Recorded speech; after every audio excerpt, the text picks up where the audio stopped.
You can create all kinds of very dramatic designs very quickly by just using just a combination of Photoshop effects to create like these wonderful textures, just distorted designs. You can simply go to Filter and then just down here to Filter Gallery. In Filter Gallery, lots of great features. This one, Halftone. Halftone is excellent. Set over here the size, contrast, I'm going for the max. The document is a poster size design. Click OK, and then straight away you can see now you've got yet another great design. So how do you actually go about creating this sort of unusual design? I'm doing this in Photoshop, but you can also do exactly the same in many other applications. Just a combination of a liquify effect, a checkerboard effect, and also a wave. Not every application has exactly the same. Like Affinity, unfortunately, does not have a great wave feature, but you can create very similar designs in many different applications. So let's just back to Photoshop and create the initial design. First thing to do, create a document, File and New, and I'm going to go for a poster size, so 18 by 24, 300 RGB, and then click Create. You can also then set up the colours. This is a key thing if you're using the halftone effect, which I'm going to use. You can of course change them at any point. Go to Filter, and then just down here to Filter Gallery. So in Filter Gallery, you've got a lot of great functionality. It's an old filter set, but I still think it's really powerful. Unfortunately, the settings can't be extended. 12 is the maximum. You can set the contrast as you wish. I'm going with, say, 50 and dot. Now, you've got foreground and background colour. You can use those.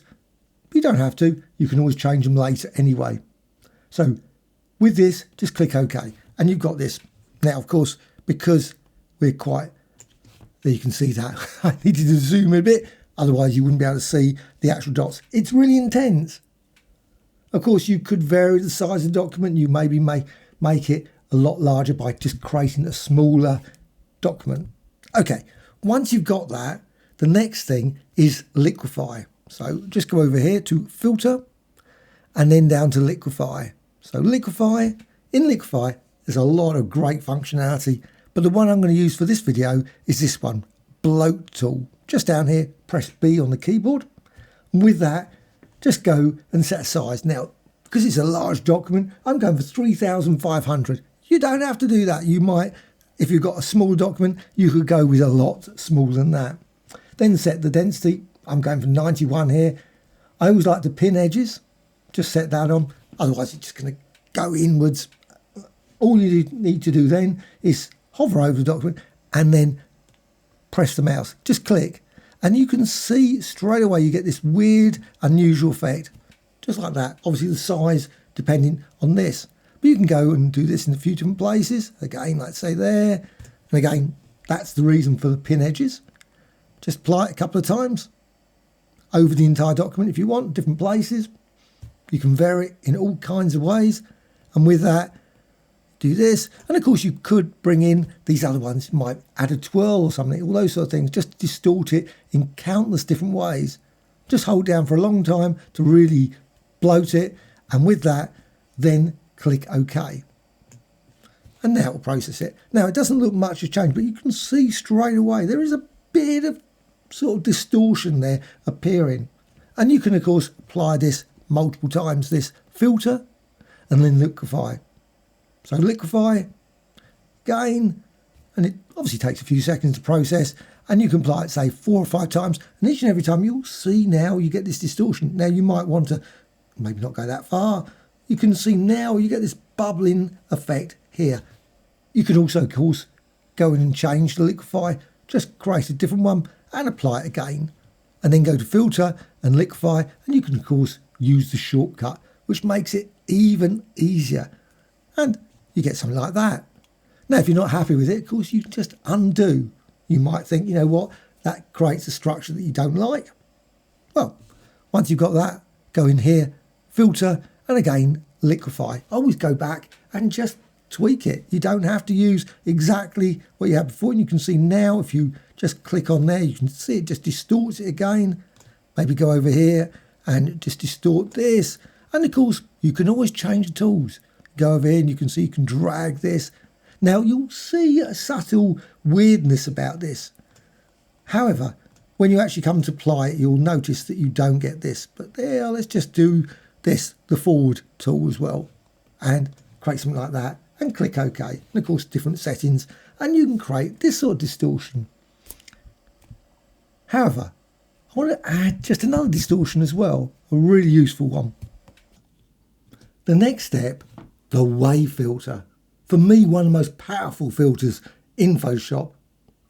I love using it. It's just great for distorting in literally countless ways, and probably, I think, the only filter they've got that's got a randomize feature. I wish they would add more randomize features in Photoshop, because it does create an amazing textures that you can use to create unique designs. Go to the filter menu and then down to distort and wave. So with wave, you've got all these settings. Number of generators, generally I always put to 1. I find any more than that, it becomes a bit too extreme. You can change the amplitude. I'm going to put it quite low, wavelength fairly high, and scale just leave as. Then wrap around and sign and click OK, and then you get that. Just a very subtle change, but still exactly the same as before. You can go to filter and wave and apply it a couple of times, and as you do it, it will distort it more and more, and eventually you will get something maybe like this. So filter, wave, and filter, wave, and so on. Well, if you want to create even more unusual designs, what you can do is go and apply the filter gallery again, because the filter gallery will then apply the halftone on top of this. So go to filter and then just down here to filter gallery, just like that. And with this, go to halftone pattern and you'll get this distortion. And I think that's quite an interesting background design or post design or overlay, which you can use with virtually anything. And again, click OK. And you can see that. And of course, you can apply it again and again. So filter, filter gallery. And each and every time you apply it, you'll get a subtle change in the effect. And of course, what you can do, you can go apply liquify again. Just a combination of those. You could, of course, put this into an action and just be able to duplicate it with any level of design. Now, you notice the colour here. Well, you can just go over here and just change it. So maybe you might not want blue. You might want, say, purple. So purple design. And maybe instead of orange, you can go with a black design. So click OK. And exact same for go with filter gallery. Doesn't say halftone, unfortunately, but filter gallery. And as soon as you apply it, you will get this result. If you don't like that colour, you can always again change that. And again, just change it maybe to yellow. And filter gallery. Another thing you can do, you can use other filters. Some of my favourites, neural filters. Go to filter and then just down to neural filters. In there you've got a whole range of options. I would suggest this one, style transfer. With style transfer, just set it on. So it's set on there. You've got a number of brilliant artistic styles that you can use. You of course can use the image styles as well. I'm just going to apply this one. Just click it, and with that it will process it. Takes a few seconds to process and creates a unique design. Something like that.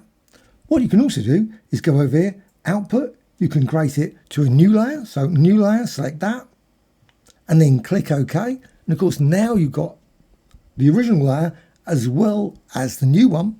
You can also of course use layers. Just go over here and darken, colour burn, lighten and so on to create some fascinating combinations between the two. Hope you found this of interest. Bye.